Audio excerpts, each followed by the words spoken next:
أعوذ بالله من الشيطان الرجيم. بسم الله الرحمن الرحيم. لقد كان لكم في رسول الله أسوة حسنة. صدق الله مولانا العظيم. إن الله وملائكته يصلون على النبي يا أيها الذين آمنوا صلوا عليه وسلموا تسليما.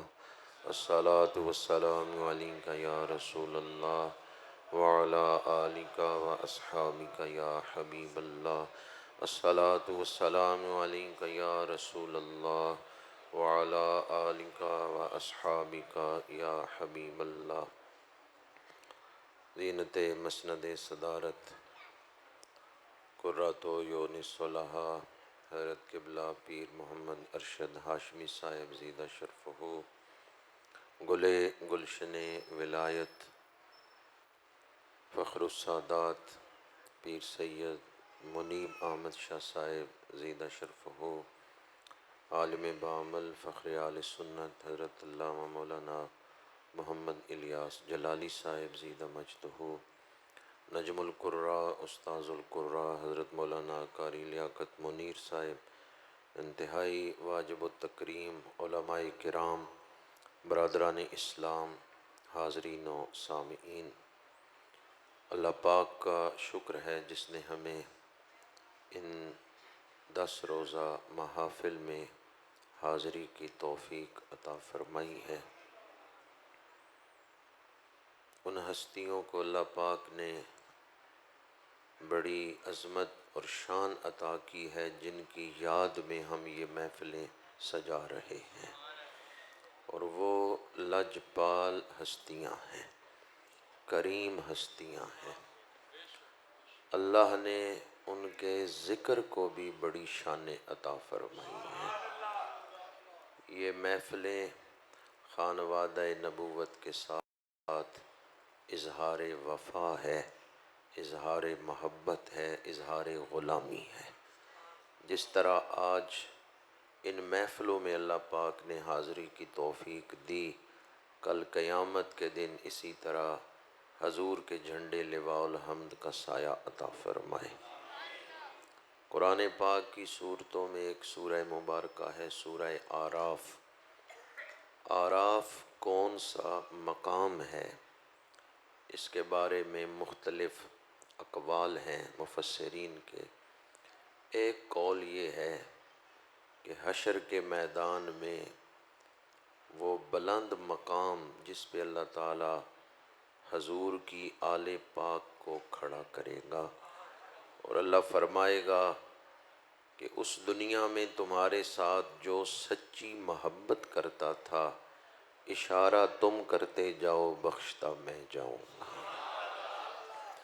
تو اس وقت یہ محفل ہمارے لیے بخشش حاصل کرنے، شفاعت حاصل کرنے کا بہانہ بن جائے گی۔ ہم تو صبح و شام یہ دعائیں مانگتے ہیں، الہی بحق بنی فاطمہ کہ بر قول ایماں کنی خاتمہ، اگر دعوتم رد کنی ور قبول، منو دست و دامان آل رسول۔ الہی قیامت کے دن ہم گناہ گاروں کا ہاتھ ہو، آل رسول کا دامن ہو۔ اللہ تعالیٰ اس حاضری کو قبول فرمائے اور منتظمین کو اجر عظیم عطا فرمائے۔ خطبہ کے دوران میں نے قرآن پاک کی مشہور آیت مبارکہ تلاوت کرنے کا شرف حاصل کیا ہے۔ اللہ پاک نے اس کائنات کو کیوں تخلیق فرمایا ہے، ہماری زندگی کا مقصد کیا ہے،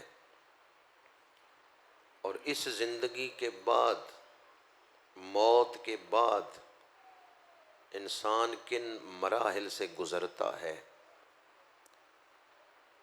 اصل منزل کیا ہے، زندگی کی منزل کیا ہے اور زندگی کا مقصد کیا ہے، اسے کس طرح حاصل کیا جا سکتا ہے، حلال کیا ہے، حرام کیا ہے، کون سے کام کرنے چاہیے اور کون سے کام نہیں کرنے چاہیے۔ دنیا میں تو ہم آ گئے ہیں، پر دنیا میں رہنا کس طرح ہے، زندگی گزارنے کا اصول کیا ہے، انداز کیا ہونا چاہیے، یہ سب کچھ بتانے کے لیے اللہ نے قرآن نازل فرمایا ہے، اور کامیابی کا خوبصورت نمونہ دکھانے کے لیے اپنے محبوب کو بھیجا ہے۔ قرآن بتا رہا ہے اور حضور عمل کر کے نمونہ دکھا رہے ہیں۔ اگر آپ اپنی زندگی کو با مقصد بنانا چاہتے ہیں، ایسی زندگی گزارنا چاہتے ہیں کہ اس دنیا میں بھی کامیاب ہوں، اس دنیا میں بھی کامیاب ہوں، دو جہانوں کی سچی کامیابی حاصل کرنا چاہتے ہیں، تو قرآن پاک کو کھول کے پڑھیں۔ قرآن اسی لیے نازل کیا گیا ہے، جسے ہدایت مل گئی اس کا ذہن بھی روشن ہو گیا، دل بھی روشن ہو گیا، وہ اندھیرے سے روشنی میں آ گیا۔ اور قرآن سے فیض وہی لے سکتا ہے جس کے دل میں محبت رسول ہے۔ اللہ پاک نے کتاب نازل کرنے سے پہلے اپنے محبوب کو دنیا میں بھیجا ہے، اور ماننے میں بھی پہلے حضور نے اپنا آپ منوایا ہے، پھر دین کو منوایا ہے۔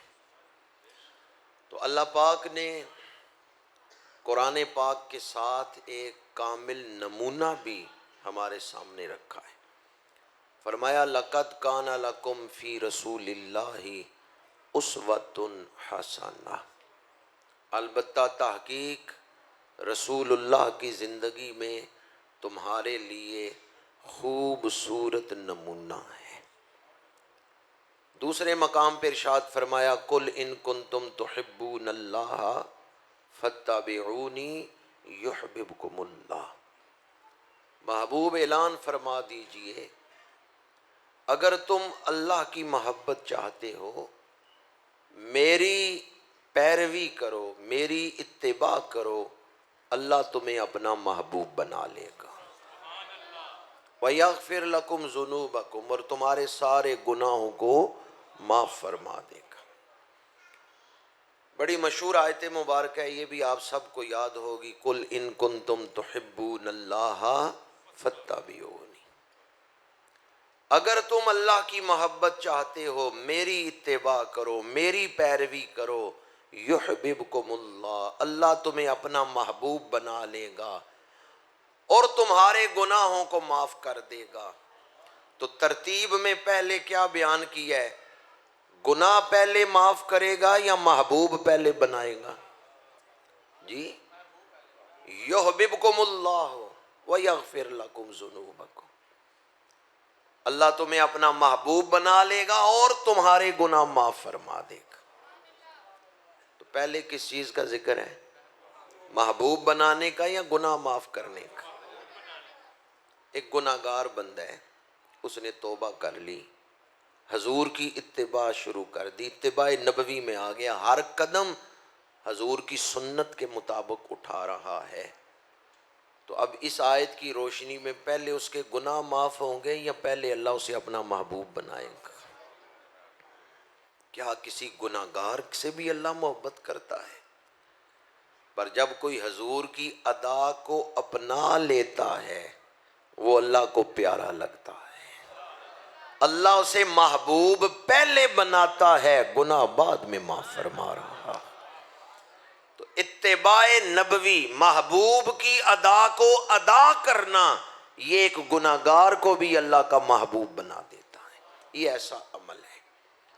تو دو آیات میں نے قرآن پاک کی ابھی آپ کے سامنے پڑھی، ایک میں فرمایا حضور کی زندگی میں، رسول اللہ صلی اللہ علیہ وآلہ وسلم کی زندگی میں تمہارے لیے خوبصورت نمونہ ہے، اور دوسری آیت مبارکہ میں فرمایا کہ جو اللہ کے نبی کی اتباع کرے گا اللہ کا محبوب بھی بن جائے گا اور اس کے سارے گناہ بھی بخش دیے جائیں گے۔ اور کتنی آیات ہیں جن میں اتباع نبوی کی برکات بیان کی گئی ہیں۔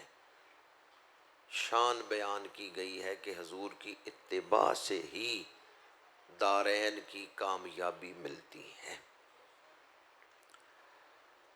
جو حضور سے محبت کرتا ہے اس کا دعوی محبت تب ہی سچا مانا جائے گا جب وہ حضور کی اتباع بھی کرتا ہو۔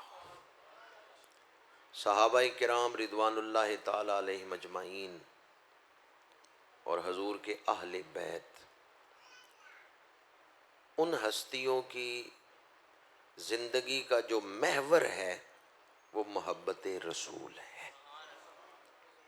ان ہستیوں کی زندگیوں کا موضوع حضور ہے، عنوان حضور ہے۔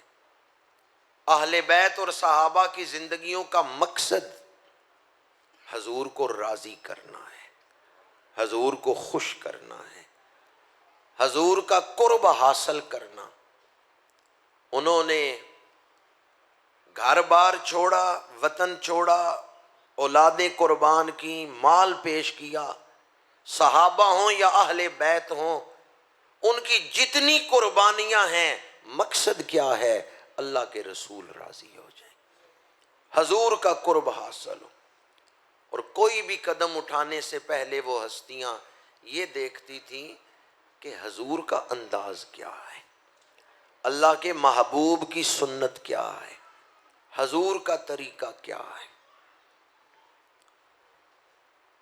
آج امام علی مقام سرکار سید الشہداء حضرت امام حسین رضی اللہ تعالی عنہ کی سیرت پاک کے حوالے سے اس موضوع پر میں آپ کے سامنے گفتگو کر رہا ہوں کہ کردار حسینی کو دیکھیں یا اسوہ رسول کو دیکھیں، آپ کو حسن ایک ہی نظر آئے گا۔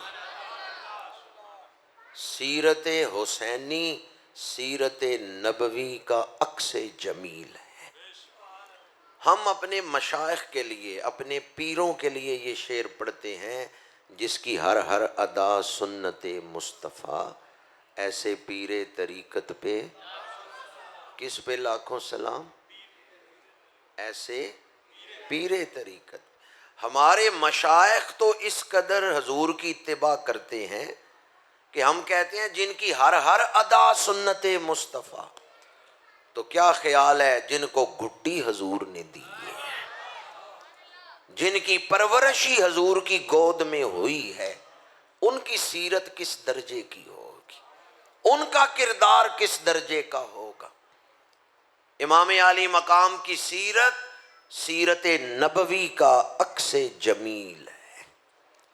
جو حضور کو پسند ہے وہی نواسہ رسول کو بھی پسند ہے، جو چیزیں حضور کو ناپسند ہیں وہی نواسہ رسول کو بھی ناپسند۔ امام علی مقام فنا فی الرسول کے اعلیٰ درجے پہ ہیں۔ حضور کی سیرت پاک کا عکس جمیل امام علی مقام کے کردار میں نظر آتا ہے۔ جن چیزوں سے حضور خوش ہوتے انہی سے حضرت امام حسین بھی خوش ہوتے ہیں۔ جو چیزیں حضور کو ناپسند ہیں وہ حضرت امام حسین کو بھی ناپسند ہیں۔ قرآن پاک حضور کے سینہ پاک پہ نازل ہوا۔ میرے آقا کریم کو تلاوت قرآن سے محبت ہے۔ حضرت امام حسین حافظ قرآن ہے، حضرت امام حسین مفسر قرآن ہے اور مبلغ قرآن ہے۔ حضرت امام علی مقام کو قرآن پاک کی تلاوت سے محبت تھی، اور قرآن پاک کی جو تفسیر ہے اس میں ام المومنین حضرت سیدہ عائشہ صدیقہ رضی اللہ تعالی عنہا آپ کی معلمہ ہیں، جن سے حضرت امام حسین نے قرآن پاک کی تفسیر سیکھی ہے۔ سیدہ بڑی محبت کرتی تھیں حسنین کریمین سے۔ گرمیوں کی دوپہر ہے، حسنین کریمین ام المومنین حضرت سیدہ عائشہ صدیقہ رضی اللہ تعالیٰ عنہ کے حجرے میں آئے اور پوچھا رسول اللہ کہاں ہیں؟ تو ام المومنین نے بتایا کہ حضور تو گھر نہیں ہیں، حجرے میں نہیں ہیں، حضور باہر تشریف لے گئے ہیں۔ دوپہر کا وقت تھا، نواسے اسی طرح تیزی سے دوڑتے ہوئے باہر جانے لگے تو ام المومنین نے روک لیا۔ حضرت سیدہ عائشہ صدیقہ رضی اللہ تعالیٰ عنہ نے روک لیا، کہا باہر بہت دھوپ ہے، رک جاؤ۔ 2 رومال ان کے سروں پہ رکھے، دونوں شہزادوں کے سروں پہ رومال دیے، ایک کپڑے کے 2 ٹکڑے کیے، دونوں شہزادوں کے سروں پہ وہ کپڑا باندھا اور پھر دونوں کے ہاتھ میں ایک ایک درہم دیا۔ دونوں شہزادے جو ہی اس حجرے سے باہر نکلنے لگے ہیں، آگے سے اللہ کے نبی تشریف لا رہے ہیں۔ حضور زمین پہ تشریف فرما ہوئے، نواسوں کو سینے سے لگایا، نواسوں کو سجا ہوا دیکھا کہ سر پہ کپڑے بھی ہیں، ہاتھوں میں درہم بھی ہے۔ پوچھا یہ محبت تمہارے ساتھ کس نے کی ہے؟ اللہ اس پر رحمتیں نازل کرے جس نے میرے نواسوں کے ساتھ یہ محبت کی ہے۔ تو حسنین کریمین کے ساتھ ام المومنین حضرت عائشہ صدیقہ رضی اللہ تعالیٰ عنہ بڑی محبت فرماتی تھی۔ کتنی حدیثیں ایسی ہیں جو ام المومنین نے روایت کی ہیں، حسنین کریمین یا حضرت سیدہ خاتون جنت یا مولا علی شیر خدا کی شان میں کتنی حدیثیں ایسی ہیں جو ام المومنین حضرت سیدہ عائشہ صدیقہ رضی اللہ تعالی عنہا نے روایت کی ہیں، بیان کی ہیں۔ اس لیے اگر کوئی ان ہستیوں میں دراڑیں ڈالے اور ان میں نفرتیں بیان کرے تو وہ اسلام کے ساتھ مخلص نہیں ہے، وہاں تو محبتیں ہی محبتیں ہیں۔ یہ بات میں نے کل بھی عرض کی تھی، اسلام محبت نواز دین ہے، اور صحابہ کرام رحماء بینہم کی تفسیر تھے، تصویر تھے باہمی محبت کی۔ حسنین کریمین جہاں حضور کی نسبت کی وجہ سے بڑی شان رکھتے ہیں نا، کہ خونی رشتے میں جو رشک مقدر مقام ان کو حاصل ہے وہ بے مثال مقام ہے کہ نانا ہیں تو نبیوں کے سردار ہیں، والد ہیں تو ولیوں کے سردار ہیں، اور ماں ہے تو جنتی عورتوں کی سردار ہے۔ ہر نسبتی بے مثال ہے یا نہیں ہے؟ حسنین کریمین کو جو نسبتیں حاصل ہیں، نانا نبیوں کے سردار، والد ولیوں کے سردار، ماں جنتی عورتوں کی سردار، اور خود جنتی جوانوں کے سردار، کتنا اعلیٰ مقدر اللہ نے عطا فرمایا ہے۔ جہاں خونی نسبتیں بڑی اعلیٰ ہیں، وہاں ان کی ذات کے اندر خوبیاں بھی بڑی اعلیٰ ہیں۔ خونی رشتہ تو اعلیٰ ہے ہی، نسب تو اعلیٰ ہے ہی، خاندان تو افضل اور برتر ہے ہی، شخصی صفات، اوصاف، کمالات اور کردار یہ بھی بڑا اعلیٰ ہے۔ ایسا نہیں کہ صرف نسبت اعلیٰ ہو، نسبت بھی اعلیٰ ہے اور کردار بھی، صفات بھی۔ امام علی مقام قرآن پاک کے حافظ ہیں، امام علی مقام قرآن پاک کے مفسر ہیں۔ حضرت امیر معاویہ رضی اللہ تعالی عنہ نے ایک قاصد بھیجا مدینہ منورہ، اس نے امام علی مقام کی زیارت نہیں کی ہوئی، تو حضرت امیر معاویہ نے فرمایا ظہر کی نماز کے بعد مسجد نبوی کے فلاں ستون کے ساتھ بیٹھ کے جو درس قرآن دیتے ہیں وہ استاد ہی نواسہ رسول ہیں۔ تو تعارف کیا کروایا کہ وہ مسجد نبوی میں ظہر کی نماز کے بعد فلاں ستون کے پاس بیٹھ کے درس قرآن دیتے ہیں۔ تو امام علی مقام کا قرآن پاک کے ساتھ بڑا گہرا تعلق تھا، اور قرآن پاک کی تلاوت کے بارے میں آپ بڑا شوق رکھتے تھے، ہر رات کے آخری حصے میں قرآن پاک کی تلاوت کرتے تھے۔ سفر کے دوران کسی شہر سے نکل رہے ہیں، سواری پہ بیٹھے ہیں، قرآن کی تلاوت جاری ہے، کسی شہر میں داخل ہوتے قرآن پڑھتے ہوئے داخل ہوتے، قرآن پاک کی آیات اکثر آپ تلاوت فرماتے رہتے۔ قرآن پاک کے بعد دوسرا ماخذ دین حدیث پاک ہے۔ سوشل میڈیا پہ بڑے بڑے جاہل قسم کے لوگ مذہبی اسکالر بن کے تو دین کی باتیں کر رہے ہیں۔ ہمارے ہاں بعض لوگ دیکھتے ہیں اپ ٹو ڈیٹ ہے اور جدید زبان میں گفتگو کر رہا ہے تو وہ سمجھتے ہیں واقعی یہ کوئی مذہبی اسکالر۔ چند دن پہلے مجھ سے ایک آدمی نے سوال کیا اور اس نے اسی طرح کے مذہبی اسکالر کا کلپ دکھایا۔ اس نے کہا جی بڑا ظلم ہوا ہے کہ حضرت مولا علی شیر خدا سے کوئی ایک روایت بھی حدیث کی کتابوں میں نہیں، اور حضرت امام حسین سے بھی کوئی ایک روایت حدیث کی کتابوں میں نہیں۔ جب مجھے اس نے یہ کلپ دکھایا تو میں نے کہا بند کر دو، یہ تو جاہل آدمی ہے، اس کو پتہ ہی نہیں ہے حدیث کی کتابوں میں سینکڑوں حدیثیں مولا علی سے روایت ہیں۔ ہمارے پاس مولا علی کی روایتیں موجود ہیں۔ اسی طرح حضرت امام حسین رضی اللہ تعالیٰ عنہ کی روایتیں بھی حدیث کی کتابوں میں موجود ہیں۔ اگر کوئی یہ کہے نا کہ ان ہستیوں کی روایتیں حدیث کی کتابوں میں نہیں، تو آپ سمجھ جائیں کہ وہ جاہل ہے، اس نے حدیث کی کتابیں نہیں دیکھی۔ مسند امام احمد اٹھا کے دیکھیں، المعجم الکبیر پڑھ کے دیکھیں، حدیث کی کتابوں میں حضرت امام حسین کی روایت کردہ حدیثیں موجود ہیں۔ چند ایک حدیثیں آپ کو سناؤں جو حضرت امام حسین نے روایت فرمائی۔ میری حیثیت ایک ڈاکیے کی ہے جو چٹھی پڑھ کے سنا رہا ہے۔ یہ نہ دیکھیں ڈاکیا کون ہے، یہ دیکھیں چٹھی کس کی سنا رہا ہے۔ یہ حدیث پاک میں جو بھی چند حدیثیں آپ کو سناؤں گا یہ مسند امام احمد میں ہیں اور المعجم الکبیر میں ہیں۔ امام علی مقام نے حدیث رسول روایت کی ہے، من حسن اسلام المرء قلت الکلام فیما لا یعنی ہے، او کما قال علیہ الصلوۃ والسلام۔ آدمی کے اسلام کا حسن یہ ہے کہ وہ فضول باتیں نہ کرے، فضول کلام نہ کرے، کلام کرے تو با مقصد کلام کرے، بات کرے تو ایسی بات کرے جس کا دنیا میں فائدہ ہو یا آخرت میں فائدہ ہو۔ بے مقصد کلام کرنا یہ اللہ کو پسند نہیں۔ اور ویسے بھی یاد رکھیں جو فضول گفتگو کرتے ہیں ان کا دل سخت ہو جاتا ہے۔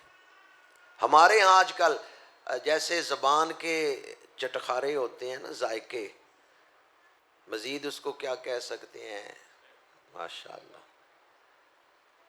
چسکے، تو بعض لوگ چسکورے ہوتے ہیں کھانے کے، بعض لوگ چسکورے ہوتے ہیں باتیں کرنے کے۔ تو میں نے آپ کو حدیث پاک سنائی ہے جس کے راوی حضرت امام علی مقام ہے، من حسن اسلام المرء قلت الکلام فیما لا یعنی ہے۔ ویسے اس مضمون میں ایک اور حدیث پاک بھی دیگر سند کے ساتھ موجود ہے، من حسن اسلام المرء ترکہ ما لا یعنی ہے، او کما قال علیہ الصلوۃ والسلام۔ آدمی کے اسلام کا حسن یہ ہے کہ فضولیات سے اپنے آپ کو بچا لے، فضولیات سے اپنے آپ کو بچا لے۔ شہزاد صاحب آگے تشریف لے آئیں۔ امام علی مقام کی یاد میں عرصہ ہوا محفلیں ہو رہی ہیں، ہر سال ہی محفلیں ہوتی ہیں۔ ویسے آپ کا کیا خیال ہے کہ آج کل جو امام علی آج کل جو محفلیں ہوتی ہیں امام علی مقام کی یاد میں، یہ محفلیں ہم کوئی دین سیکھنے کے لیے منعقد کرتے ہیں یا رسمنی منعقد کرتے ہیں؟ ماشاءاللہ بڑی اچھی نیت سے آپ آئے بیٹھے ہیں۔ چلیں آپ کی نیت تو بڑی اچھی ہے، کیا خیال ہے عام طور پہ جو محفلیں ہو رہی ہیں ان میں بیان کرنے والے اور سننے والے دونوں کی نیت یہی ہو کہ ہم نے دین سیکھنا سکھانا ہے اور دین کو دین سمجھ کے ہم اپنا لیں تو معاشرہ بدل نہ جائے، معاشرہ بدل جائے۔ لیکن وہ آدمی جو ایک مجلس پڑھنے کا 2 لاکھ روپیہ لے رہے ہیں نا، وہ بھی کہتے ہیں شمر نے تلوار چلائی تھی دنیا کمانے کے لیے، تو کیا کر رہے ہے؟ تو بھی تو خون حسین بیچ رہے۔ کچھ ظالم وہ تھے جنہوں نے کربلا میں ظلم کیا، کچھ ظالم وہ ہیں جو آج ذکر کربلا کو فروخت کر رہے ہیں، ذکر کربلا کو بیچ رہے ہیں۔ ہر سال کربلا بیان ہو اور معاشرے میں تبدیلی نہ آئے، زندگیاں نہ بدلیں، ملک اسلامی نہ بن سکے۔ 75 سال ہو گئے ملک بنائے ہوئے اور اب تک ہم ترس رہے ہیں اسلامی نظام اس ملک میں آئے، جبکہ کربلا بھی ہر سال بیان ہوتی ہے۔ ہم اس نیت سے سنتے سناتے ہی نہیں کہ ہم نے اپنے آپ کو بدلنا ہے یا زندگی پہ بھی اس کا کوئی اثر ڈالنا ہے۔ امام علی مقام کی روایات آپ کو سنا رہا ہوں، اگر ان روایات پہ ہی عمل کر لیں تو ہماری زندگی بدل سکتی ہے۔ ایک روایت میں نے آپ کو سنائی، من حسن اسلام المرء قلت الکلام فیما لا یعنی ہے۔ رات سونے سے پہلے آپ یہ دیکھیں آج میں نے فضول باتیں کتنی کی ہیں، یا کہاں ضرورت نہیں تھی اور میں بولتا رہا۔ حدیث پاک ہے آدمی کے اسلام کا حسن یہ ہے کہ با مقصد گفتگو کرے۔ دوسری حدیث پاک، اس کے راوی بھی امام علی مقام ہے، بخیل وہ ہے جس کے سامنے رسول اللہ کا ذکر ہو اور وہ آپ پہ درود نہ پڑھے۔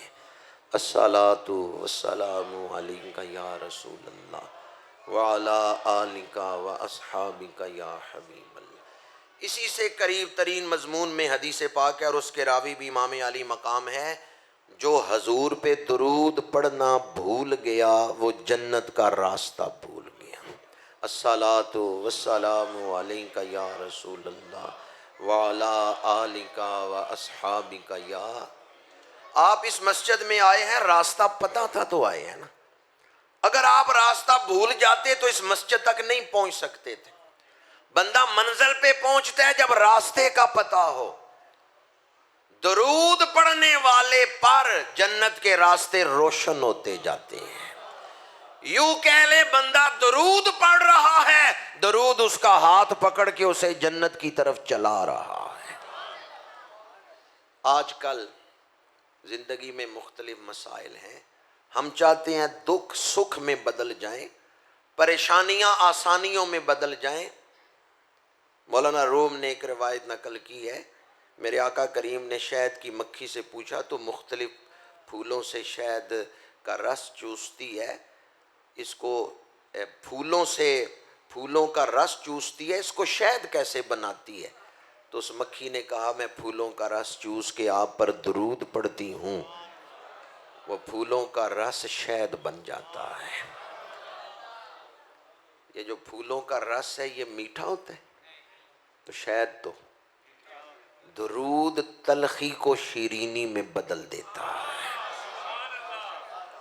درود تلخی کو شیرینی میں بدل دیتا ہے، اور صرف شیرینی میں بدل کے مٹھاس ہی نہیں دیتا بلکہ اس کو شفا دینے والا بنا دیتا ہے۔ درود پڑھنے سے صرف مٹھاس ملی ہے یا ساتھ شفا بھی مل گئی ہے؟ مکھی نے درود پڑھا ہے، مٹھاس بھی مل گئی اور وہ شہد شفا بھی بن گیا ہے۔ اگر آپ چاہتے ہیں زندگی کی تلخیاں وہ شیرینی میں ڈھل جائیں اور دکھ سکھ بن جائیں، پریشانیاں آسانیوں میں بدل جائیں، تو پھر شوق سے پڑھیں الصلاۃ والسلام علیک یا رسول اللہ وعلی آلک واصحابک یا حبیب اللہ۔ 2 حدیثیں میں نے آپ کے سامنے بیان کی جن کے راوی حضرت سیدنا امام علی مقام ہیں۔ تیسری حدیث پاک، اس کے راوی بھی حضور سیدنا امام علی مقام ہیں۔ حضور کی خدمت میں، سید الانبیاء کی خدمت میں عرض کیا گیا، یا رسول اللہ صلی اللہ علیہ وسلم، اگر میں اچھے کپڑے پہنوں تو کیا یہ تکبر ہے؟ حضور نے فرمایا نہیں۔ یا رسول اللہ اگر میں اعلیٰ خوبصورت سواری پہ سفر کروں تو کیا یہ تکبر ہے؟ فرمایا نہیں۔ یا رسول اللہ اگر میں اچھا کھانا بناؤں، لوگوں کی دعوت کروں انہیں اچھا کھانا کھلاؤں، کیا یہ تکبر ہے؟ فرمایا نہیں۔ یا رسول اللہ پھر تکبر کیا ہے؟ فرمایا حق کو ٹھکرانا اور لوگوں کو حقیر سمجھنا، دوسروں کو گھٹیا سمجھنا، یہ تکبر ہے۔ اپنے آپ کو بڑا سمجھنا اور دوسروں کو گھٹیا سمجھنا، یہ تکبر ہے۔ بعض لوگ اپنے دل میں اپنے آپ کو بڑا سمجھ رہے ہوتے ہیں اور دوسروں کو حقیر سمجھ رہے ہوتے ہیں۔ کسی مومن کو حقیر نہ سمجھے، ایمان کی وجہ سے اس کی عزت کریں۔ اگر آپ ایمان کی وجہ سے، قرآن کہتا ہے وَلِلَّهِ الْعِزَّةُ وَلِرَسُولِهِ وَلِلْمُؤْمِنِينَ، قرآن کہہ رہا ہے ہر مومن عزت والا ہے، ہر مومن۔ اگر ایمان کی وجہ سے آپ کسی کی عزت کرتے ہیں تو آپ ایمان کی عزت کر رہے ہیں۔ آپ یہ نہیں دیکھ رہے بندہ غریب ہے، امیر ہے، یا کس گریڈ کا افسر ہے یا چپڑاسی ہے، آپ ایمان کی وجہ سے عزت کر رہے ہیں تو آپ ایمان کی قدر کر رہے ہیں۔ جو ایمان کی قدر کرتا ہے مرتے دم اس کی زبان پہ کلمہ جاری ہو جاتا ہے۔ ایمان پر خاتمے کے وظائف میں سے ایک وظیفہ یہ ہے دوسروں کو حقیر نہ سمجھے۔ پتہ نہیں اللہ کی بارگاہ میں اس کا کیا مقام ہے۔ ہر مومن کی عزت کریں۔ 3 حدیثیں میں نے آپ کے سامنے بیان کی۔ چوتھی حدیث پاک، اس کے راوی بھی امام علی مقام ہے، حملۃ القرآن عرفاء اہل الجنت یوم القیامت، حاملین قرآن قیامت کے دن دور سے ہی پہچانے جائیں گے، بلند گردنوں والے ہوں گے، یا حاملین قرآن کے لیے خاص تخت بچھائے جائیں گے جن پہ وہ بیٹھے ہوئے ہوں گے۔ یہ حاملین قرآن کون ہیں؟ قرآن پاک کے حافظ یا قرآن پاک کے عالم، جس نے قرآن سے تعلق جوڑا، قرآن کو اپنا لیا۔ حدیث پاک ہے قیامت کے دن اللہ اسے خاص عزت عطا فرمائے گا۔ قرآن عزت والا ہے، جس نے قرآن سے محبت کی قرآن اسے بھی عزت عطا کر دیتا ہے۔ قرآن عزت والا ہے، قرآن عزت والا ہے۔ قرآن مجید میں اللہ پاک نے اس کتاب کا تذکرہ کرتے ہوئے فرمایا کلا انہا تذکرۃ فمن شاء ذکر فی صحف مکرمۃ مرفوعۃ مطہرہ، فی صحف مکرمہ، جن ورقوں پہ قرآن لکھا جائے وہ ورقے عزت والے ہیں، مرفوعۃ مطہرہ، وہ ورقے تمہارے ہاتھوں میں ہیں پر اللہ کے نزدیک ان کی شان بڑی بلند ہے۔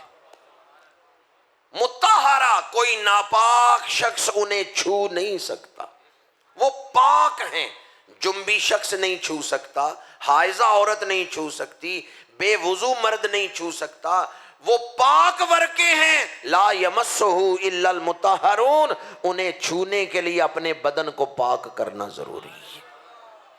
خنزیر کا گوشت کھانے والے، شراب پینے والے اور سود کی کمائی پہ پلنے والے کیا جانتے ہوں قرآن کن بلندیوں پہ ہے۔ چند دن پہلے سویڈن میں قرآن پاک کو جلایا گیا، آگ لگائی گئی، انہوں نے نقصان کس کا کیا ہے؟ قرآن کا یا اپنا؟ 1450 سال ہو گئے، دشمنان قرآن نے کئی تحریکیں چلائی ہیں، ابو جہل ابو لہب سے لے کر اس دور تک، صلیبی جنگوں کو پڑھ لیں، یا روس نے جب تاجکستان ازبکستان پہ قبضہ کیا تھا اس دور کو پڑھ کے دیکھ لیں، یا اسپین میں جب مسلمانوں کا تخت حکومت الٹا گیا اس دور کو پڑھ کے دیکھ لیں، بڑی تحریکیں اور پابندیاں قرآن پاک کے خلاف اٹھائی گئیں۔ قرآن گھر میں رکھنے پر قانون سازی کی گئی کہ جس گھر میں قرآن ہوگا گھر والے کو سزا دی جائے گی، جیل بند کیا جائے گا۔ بڑا سخت دور بھی آیا مسلمانوں پر، لیکن 1450 سالوں میں آج تک دشمنان دین قرآن کے ایک حرف کو بھی نقصان نہیں پہنچا سکے۔ نعرہ تکبیر، نعرہ رسالت، نعرہ تحقیق، نعرہ حیدری۔ قرآن کل بھی چمک رہا تھا، قرآن آج بھی چمک رہا ہے، قرآن آئندہ بھی چمکتا رہے گا۔ ان شانیہ کا حول ابتر، مٹ گئے مٹتے ہیں مٹ جائیں گے عادا تیرے، نہ مٹا ہے نہ مٹے گا کبھی چرچا تیرا۔ انسان کو اپنی جان سے بڑا پیار ہوتا ہے، بڑی محبت ہوتی ہے۔ آئیں آج امام علی مقام کی یاد میں بیٹھ کے اس مسجد کی زمین کو اپنے ایمان پہ گواہ بنا دیں، ہمیں جان سے بڑھ کے قرآن کے ساتھ محبت ہے۔ میں کہوں گا قرآن ہماری، آپ نے کہنا ہے جان ہے، قرآن ہماری، قرآن ہماری۔ حملۃ القرآن عرفاء اہل الجنت یوم القیامت۔ امام علی مقام نے یہ حدیث پاک روایت کی ہے، جو حاملین قرآن ہیں قیامت کے دن انہیں خاص بلند مقام عطا کیا جائے گا۔ آج قرآن سے تعلق جوڑ لیں، آج قرآن کے ساتھ کھڑے ہو جائیں، قیامت کے دن قرآن آپ کے ساتھ کھڑا ہوگا، قرآن آپ کی شفاعت کرے گا۔ پانچویں حدیث پاک، موضوع شروع ہوا تھا کہ امام علی مقام حدیثوں کے راوی ہیں، اور آپ کی روایت کردہ حدیثیں حدیث کی کتابوں میں موجود ہیں۔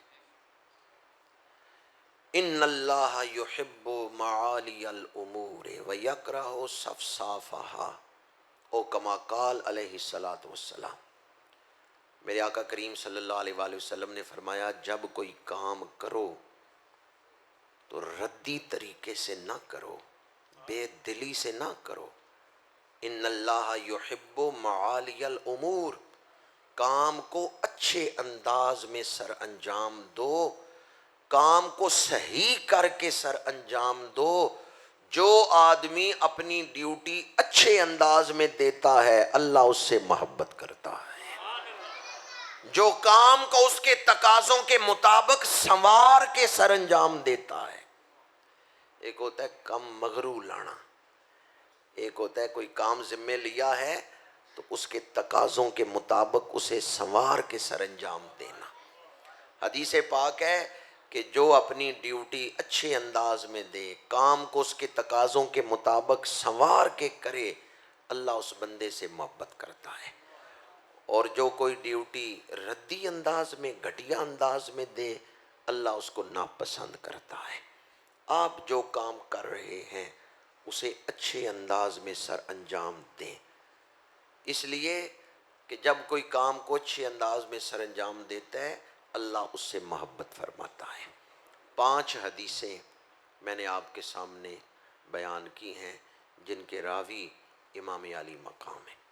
ایک حدیث پاک اور بیان کر رہا ہوں، اس کی بھی ہمیں بڑی ضرورت ہے۔ امام علی مقام نے حدیث پاک روایت کی ہے، جو آدمی بھڑکیلے لباس پہنے قیامت کے دن اللہ اس پہ نظر رحمت نہیں فرمائے گا۔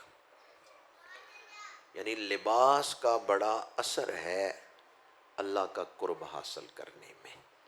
میری بہنیں بیٹیاں بھی یہ درس سنتی ہیں، یہ محفلیں سن رہی ہیں۔ ویسے آپ کے ذریعے بھی میں چاہتا ہوں اپنے معاشرے تک اس پیغام کو پہنچاؤں۔ لباس آپ کو اللہ کے قریب بھی کرتا ہے، اللہ سے دور بھی کرتا ہے۔ قیامت کے دن ان عورتوں کو گندک کا لباس پہنایا جائے گا جو دنیا میں ایسا لباس پہنتی ہیں کہ لباس پہن کے بھی برہنہ نہ رہتی ہیں۔ امام علی مقام نے حدیث پاک روایت کی کہ جو بھڑکیلے لباس پہنتا ہے قیامت کے دن اللہ اس پہ نظر رحمت نہیں فرمائے گا۔ تو جو لباس کے انتخاب میں اسلامی تعلیمات کو پیش نظر رکھتا ہے اللہ تعالیٰ اس پہ نظر رحمت فرماتا ہے۔ 6 حدیثیں میں نے آپ کے سامنے بیان کی۔ علم کی دنیا میں علامہ حافظ ابن کثیر انہوں نے اور دیگر کئی مورخین نے اس بات کو نقل کیا ہے کہ امام علی مقام علم کی دنیا میں بلند ترین مقام رکھتے تھے۔ آپ قرآن پاک کے مفسر ہیں، آپ حدیثوں کے راوی اور شارح ہیں، اور آپ فقیہ امت ہیں۔ آپ سے لوگ فتویٰ بھی لیتے تھے اور آپ فتویٰ جاری کرتے تھے۔ علم کے بعد سیرت نبوی کے پہلو امام علی مقام کی سیرت میں، اب آپ حضور کی سیرت پڑھتے جائیں، ادھر امام علی مقام کی سیرت پڑھتے جائیں، جو حسن آپ کو سیرت نبوی میں نظر آئے گا وہی حسن سیرت حسینی میں نظر آئے گا۔ میرے آقا کریم کو عبادت کا شوق ہے، لمبے لمبے سجدے حضور پسند فرماتے ہیں، لمبے سجدے۔ ہم سجدے دیتے ہیں لیکن لمبے سجدے نہیں دیتے۔ سنن نسائی میں حدیث پاک ہے، کتاب الصلاۃ کے اندر، اور باب ہے تسویۃ القیام والرکوع والسجود، اس کے اندر یہ حدیث پاک ہے سنن نسائی میں۔ میرے آقا کریم صلی اللہ علیہ وآلہ وسلم نے رات نفل نماز شروع کی، ایک رکعت میں حضور نے سورۃ فاتحہ کے بعد سورہ بقرہ تلاوت کی ہے، سورہ آل عمران، سورہ نساء۔ کتنے پارے بن گئے جی؟ 5 سوا 5 پارے ایک رکعت میں حضور نے تلاوت فرمائی، سورہ بقرہ، سورہ آل عمران، سورہ نساء۔ پھر حضور نے رکوع کیا، جتنا لمبا قیام تھا اتنا لمبا رکوع، جتنا لمبا رکوع تھا اتنا لمبا ایک سجدہ۔ سنن نسائی میں کتاب الصلاۃ کے اندر باب تسویۃ القیام والرکوع والسجود پڑھ کے دیکھیں، ایک سجدہ اتنا لمبا ہے جتنی دیر میں 5 پارے پڑھے جا سکتے ہیں۔ ہم تو بس زمین پہ سر رکھتے ہیں اور سر اٹھا لیتے ہیں۔ لمبے سجدے کرنا حضور کو پسند ہے، لمبے سجدے کرنا سیدہ کائنات کو بھی پسند ہے۔ کئی دفعہ ایسا ہوتا ہے سردیوں کی رات عشاء کے بعد بی بی پاک نماز نفل شروع کرتی ہیں، سر سجدے میں رکھتی ہیں، ساری رات ایک سجدے میں ہی گزر گئی، فجر کی اذان ہو گئی۔ اگر مجھے اور آپ کو وہ حلاوت عبادت حاصل نہیں ہے تو ہم یہ نہ کہ کسی کو بھی حاصل نہیں۔ ان ہستیوں کی سیرت پڑھ کے دیکھیں جن کی رات ایک سجدے میں گزر جاتی۔ جب حضور کی سیرت، سیدہ پاک کی سیرت عبادت کے حوالے سے ایسی ہے تو کیا خیال ہے امام حسین کا ذوق عبادت کیسا ہوگا؟ امام علی مقام بھی لمبے لمبے سجدے پسند کرتے تھے۔ امام علی مقام، یہ بات اس لیے نہیں بیان کر رہا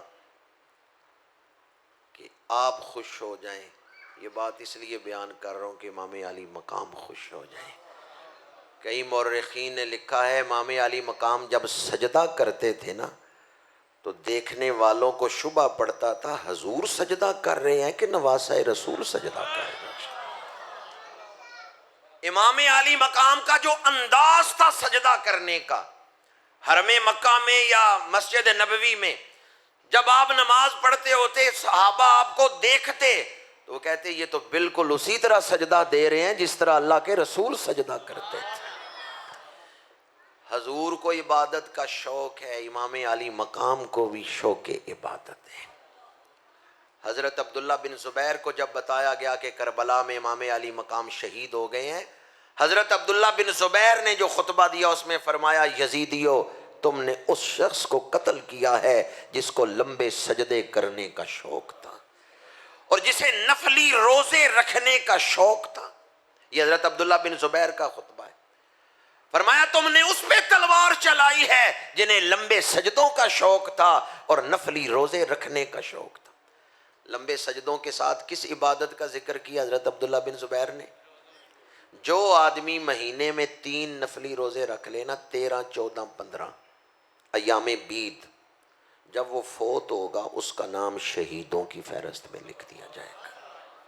بندہ بیماری سے گھر فوت ہوا ہے، میدان جنگ میں شہید نہیں ہوا، لیکن زندگی میں اس کا معمول تھا کہ 3 روزے رکھتا تھا، ایام بید کے روزے، 13، 14 اور 15، چاند کی 13، 14 اور 15 تاریخ۔ آج کوئی ہے جو ارادہ کرتا ہے کہ میں انشاءاللہ رکھوں گا؟ ہاتھ بے شک نہ کھڑے کریں، دل میں ارادہ کر لیں۔ جو آدمی ایام بید کے روزے رکھتا ہے جب وہ دنیا سے جائے گا بے شک بستر پہ جان دے رہا ہے، اللہ کے دربار میں اس کا نام شہیدوں میں لکھ دیا جاتا ہے۔ یہ حدیث پاک ہے۔ جو اعزازی شہید ہیں ان کے بارے میں جو احادیث ہیں ان میں سے ایک حدیث ہے جس کا ترجمہ میں نے آپ کو سنا ہے۔ امام علی مقام شوق عبادت رکھتے تھے۔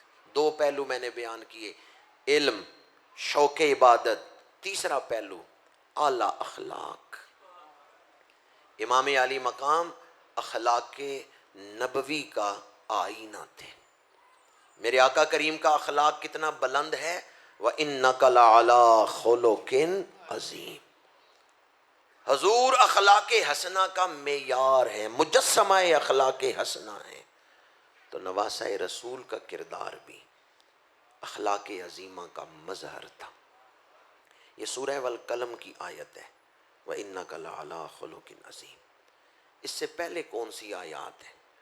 نون والقلم وما یسطرون ما انت بنعمت ربک بمجنون۔ آگے کیا ہے؟ وَإِنَّ لَكَ لَأَجْرًا غَيْرُ مَمْنُونٍ۔ مشرکین میرے آقا کریم کی بے ادبی کر رہے ہیں، مختلف تانے دے رہے ہیں، حضور برداشت کر رہے ہیں۔ پیچھے وہ تانا بیان ہوا ہے جو مشرکین دیتے تھے، مجنون، پیچھے وہ تانا بیان ہوا ہے، اور اللہ نے فرمایا محبوب وہ تانا غلط دے رہے ہیں، آپ تو اخلاق عظیمہ کے مقام پر ہیں۔ آپ جو برداشت کر رہے ہیں نا، یہ برداشت وہی کر سکتا ہے جس کے اخلاق بڑے اعلیٰ ہیں۔ تو برداشت کرنا یہ حضور کے اخلاق میں سے ہے۔ طائف کے بازار میں 2 میل تک جسم نازک کی طرف، جسم نازنی کی طرف پتھر پھینکے گئے، پر جب میرے آقا ایک باغ میں تشریف فرما ہوئے، آسمانوں کے فرشتے، پہاڑوں پر ڈیوٹی دینے والے فرشتے نازل ہوئے، یا رسول اللہ صلی اللہ علیہ وسلم اگر آپ اجازت دیں تو ہم طائف والوں کو یوں پیس کے رکھ دیں جیسے چکی کے 2 پارٹوں میں دانا پیسا جاتا ہے۔ یا رسول اللہ ہم طائف والوں کو اٹھا کے زمین پہ دے ماریں۔ میرے آقا کریم نے دعا کے لیے ہاتھ اٹھائے، فرشتے اجازت مانگ رہے ہیں۔ کیا خیال ہے حضور اجازت دے دیتے طائف والوں پہ عذاب نہ آ جاتا، مٹ جاتے؟ پر میرے آقا کریم کی برداشت دیکھیں، اخلاق حسنہ دیکھیں، دعا کے لیے ہاتھ اٹھائے، اللہم اہد قومی فانہم لا یعلمون، پروردگار میری قوم کو ہدایت عطا فرما، وہ میرے مقام سے واقف نہیں ہے۔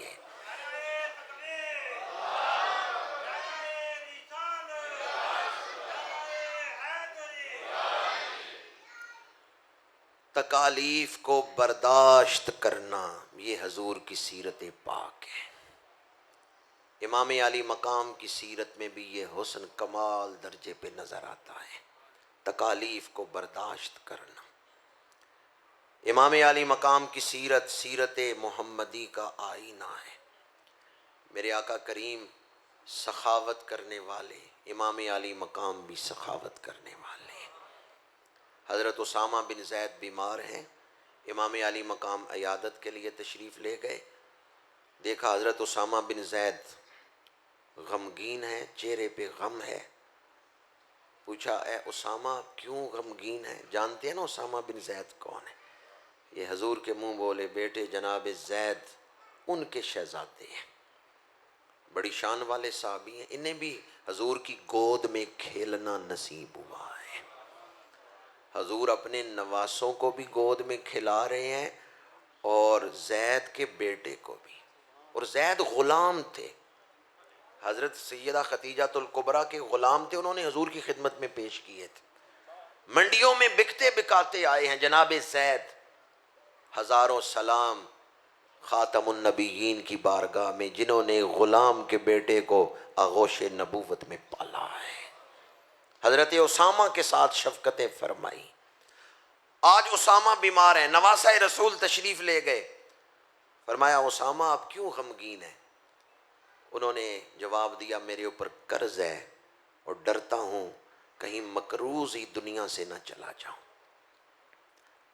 دوسرے ہی لمحے امام علی مقام نے فرمایا خوش ہو جائیں، آپ کا قرض میں اپنے ذمے لیتا ہوں، بے فکر ہو جائیں، قرض کی فکر نہ کریں کہ آپ کے ذمے کوئی قرض ہے، آپ کا قرض میں اپنے ذمے لیتا ہوں، میں آپ کا قرض ادا کروں گا۔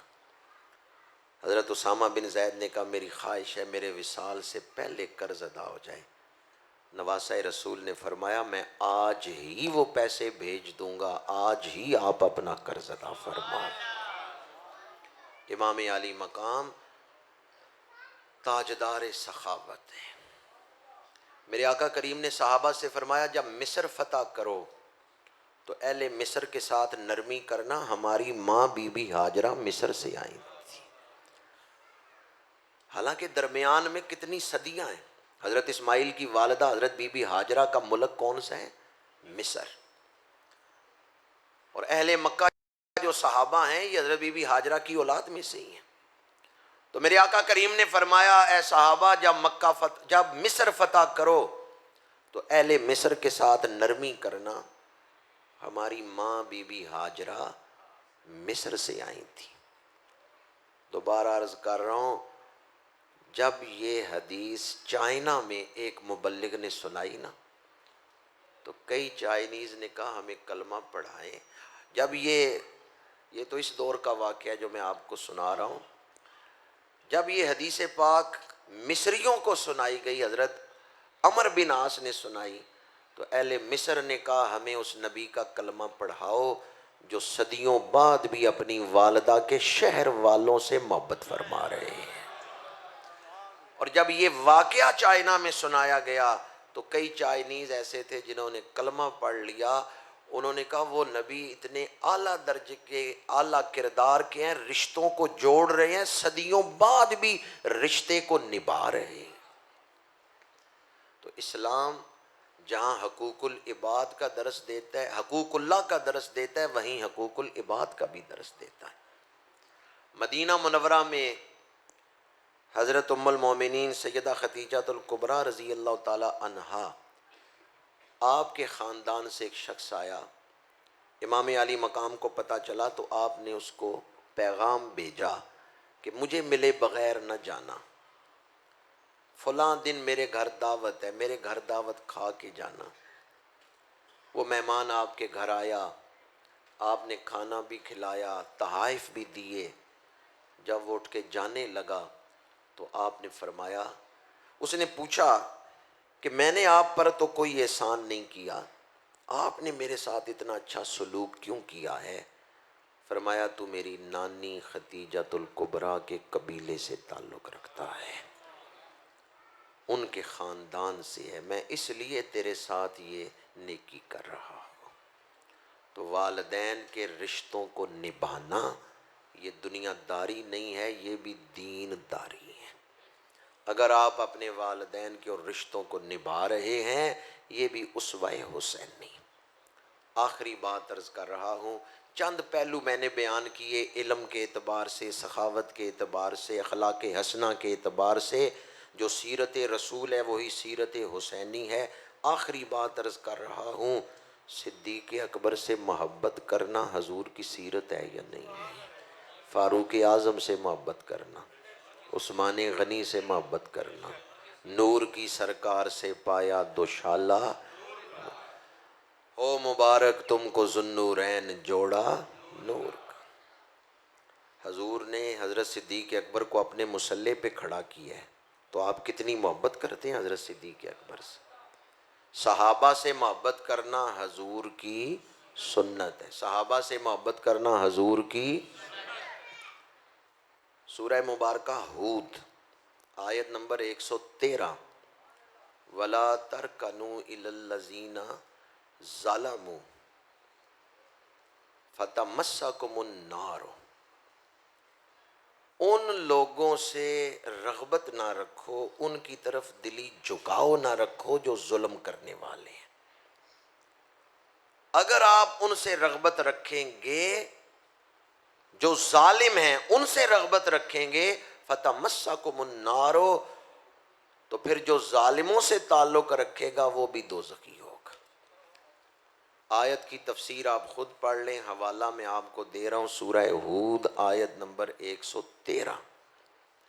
یہ آیت بتاتی ہے نبی کی شان یہ ہے کہ نبی ظالموں سے دوستی نہیں رکھتے۔ صحابہ کو بھی یہی حکم دیا گیا ہے، تعلق رکھنا ہے، دوستی رکھنی ہے تو اہل ایمان سے، اور وہ اہل ایمان جو تقوی والے ہیں، ظالموں سے قلبی لگاؤ نہیں رکھتے۔ میرے آقا کریم نے جنہیں اپنے مصلی پہ کھڑا کیا ہے وہ کتنے تقوی والے تھے۔ کل بھی میں نے یہ بات کی، پرسوں بھی کی اور آج بھی کر رہا ہوں، اگر قرآن کو ہی قول فیصل مان لیں کہ قرآن کیا فیصلہ سنا رہا ہے، قرآن بتا رہا ہے صحابہ عدل والے ہیں، صحابہ اعلیٰ تقوی والے ہیں۔ سورہ حجرات پڑھ کے دیکھیں، صحابہ کے دلوں میں اللہ نے ایمان کو سجایا ہے اور صحابہ کے دلوں میں تقوی کو اللہ نے سجایا ہے۔ ان الذین یغضون اصواتهم عند رسول اللہ اولئک الذین امتحن اللہ قلوبهم للتقوی، وہ جو حضور کی بارگاہ میں اپنی آوازیں پست رکھتے ہیں اللہ نے انہیں تقوی کے لیے چن لیا ہے، اللہ نے انہیں تقوی کے لیے، صحابہ چنی ہوئی ہستیاں ہیں۔ مسند امام احمد میں حدیث پاک ہے، میرے آقا کریم نے فرمایا اللہ نے جب انسانوں کے دلوں کی طرف دیکھا، جو سب سے خوبصورت دل تھے انہیں نبوت عطا کی، اور نبیوں کے دلوں کے بعد جو سب سے خوبصورت دل تھے انہیں میرا صحابی بنا دیا ہے۔ ان الذین یغضون اصواتهم عند رسول اللہ اولئک الذین امتحن اللہ قلوبهم للتقوی۔ تفسیر مظہری اٹھا کے دیکھیں، صحابہ کے دلوں کو اللہ نے چن لیا ہے، یہ چنی ہوئی ہستیاں ہیں، ان کے بارے میں زبان کھولنے سے پہلے سوچ لینا کہ چنا کس نے ہے۔ انہیں اللہ نے منتخب کیا ہے، انہیں اللہ نے اپنے محبوب کے لیے چن لیا ہے، اور حضور نے اپنے صحابہ میں سے صدیق اکبر کو امامت کے لیے چن لیا ہے، تو پھر حسنین کریمین کتنی محبت کرتے ہوں گے، مولا علی کتنی محبت کرتے ہوں گے۔ کتاب کا نام ہے کتاب الشریعہ، لکھنے والے ہیں محمد حسین آجری، یہ تیسری چوتھی صدی کی کتاب ہے۔ اس میں روایت ہے کہ مولا علی ایک چادر اکثر لیتے تھے، تو آپ کے رفقا نے پوچھا ہم دیکھتے ہیں آپ یہ چادر اکثر شوق سے لیتے ہیں، آپ یہ چادر کیوں اتنے شوق سے لیتے ہیں، اکثر آپ یہ چادر اوڑھتے ہیں؟ مولا علی شیر خدا نے فرمایا کسانی ہے خلیلی و صفیی و صدیقی و خاصتی عمر بن الخطاب۔ فرمایا میں اس چادر سے محبت کیوں نہ کروں، یہ چادر مجھے میرے جگری دوست، میری پسندیدہ ہستی، صدیقی میرے سچے دوست، و خاصتی اور باقی صحابہ میں میرے ساتھ خاص رشتہ رکھنے والے عمر بن خطاب نے اڑائی تھی۔ 4 صفاتی نام بیان کیے، خلیلی میرے جگری یار، جنہیں مولا علی کہیں عمر میرے جگری یار ہیں، ہمیں ان سے کتنی محبت کرنی چاہیے۔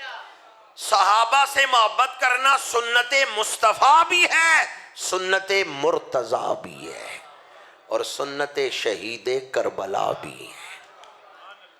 جو سیرت مصطفیٰ ہے وہی سیرت امام علی مقام ہے۔ خلفائے راشدین سے محبت، صحابہ سے محبت، یہ میرے آقا کریم کی سنت ہے، یہ حضرت امام حسین کی سنت ہے۔ وقت تو ہو چکا ہے، لیکن میں آپ سے ایک سوال پوچھ رہا ہوں اور گفتگو سمیٹ رہا ہوں۔ مولا علی نے اپنے بیٹے کا نام رکھا ہے ابو بکر، مولا علی نے اپنے بیٹے کا نام رکھا ہے عمر۔ آپ سب محبت کرتے ہیں نا مولا علی سے، تو آپ کے گھروں میں، ہمارے گھروں میں ابو بکر بھی ہیں، عمر بھی ہیں۔ جو مولا علی سے محبت کرتے ہیں انہیں چاہیے نا مولا علی کے طریقے پر چلیں۔ جی کون ہیں جو ابو بکر و عمر نام کی، اور عثمان 30 سال عمر تھی جناب عثمان بن علی کی، یہ کربلا میں شہید ہوئے ہیں۔ کربلا کے شہیدوں کے نام پڑے، ان میں عثمان بھی ہیں، اور یہ عثمان جو ہے نا امام علی مقام کے آگے تلوار پکڑ کے چلتے تھے جیسے باڈی گارڈ چلتے ہیں نا، جب امام کہیں تشریف لے جاتے عثمان بن علی یہ حضرت امام حسین کے آگے چلتے تھے۔ ابو بکر، عمر، عثمان، یہ تینوں نام رکھے ہیں مولا علی نے اپنے بیٹوں کے۔ جو مولا علی سے محبت کا دعویٰ کرتا ہے، میں کہتا ہوں مولا علی کے طریقے سے بھی محبت کرو، اپنے بیٹوں کے نام رکھو ابو بکر، اپنے بیٹوں کے نام رکھو عمر۔ اگر آپ اپنے بیٹوں کے نام نہیں رکھتے اس کا مطلب ہے مولا علی کا طریقہ آپ کو پسند نہیں، مولا علی کا طریقہ آپ کو اچھا نہیں لگتا، اور اگر آپ کو مولا علی کا طریقہ پسند ہے تو پھر وہ نام رکھیں جو مولا علی نے اپنی اولاد کے نام رکھے۔